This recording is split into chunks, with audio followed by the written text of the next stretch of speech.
ইতিমধ্যে 32,000 শিক্ষক নিয়োগের মামলার জট খুলেছিল। আমরা ভেবেছিলাম যে আমরা নতুনভাবে 38,000 শিক্ষক নিয়োগ দিতে পারবো।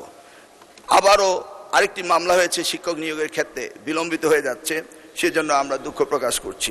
মাননীয় সদস্য, আপনার কোনো সম্পূরক প্রশ্ন থাকলে দয়া করে করতে পারবেন, প্লিজ। মাননীয় স্পিকার, আপনাকে ধন্যবাদ।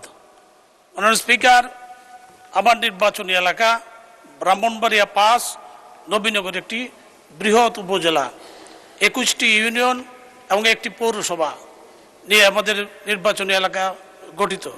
মাননীয় স্পিকার, আমার এই নির্বাচনী এলাকায় একজন প্রাথমিক কর্মকর্তা আছেন এবং 11 জন এটিও থাকার কথা, এখানে আছেন মাত্র একজন।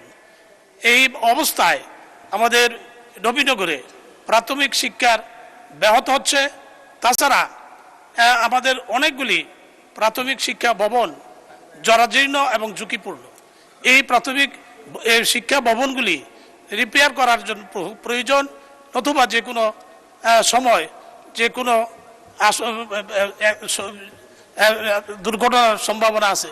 মাননীয় স্পিকার, আমি মাননীয় মন্ত্রীর কাছে জানতে চাই যে এই প্রাথমিক শিক্ষা জরাজীর্ণ এবং ঝুঁকিপূর্ণ প্রাথমিক শিক্ষা ভবনগুলি মেরামত করার কোনো উদ্যোগ মাননীয় মন্ত্রী আছে কিনা। মাননীয় স্পিকার, আপনাকে ধন্যবাদ। ধন্যবাদ মাননীয় সদস্য। মাননীয় মন্ত্রী। মাননীয় স্পিকার, আপনাকে অশেষ ধন্যবাদ।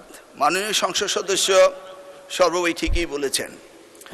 আমাদের শিক্ষক সংকট রয়েছে, আমাদের শিক্ষক কর্মকর্তার সংকট রয়েছে। সেদিক থেকে আমরা চেষ্টা করছি শিক্ষক নিয়োগের।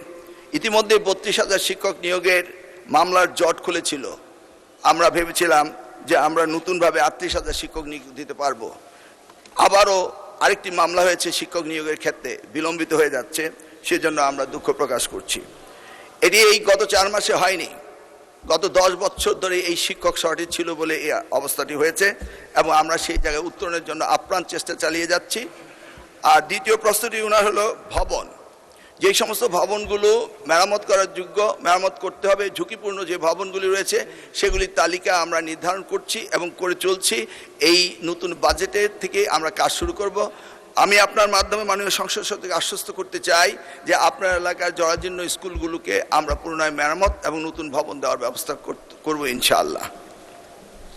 ধন্যবাদ মাননীয় মন্ত্রী।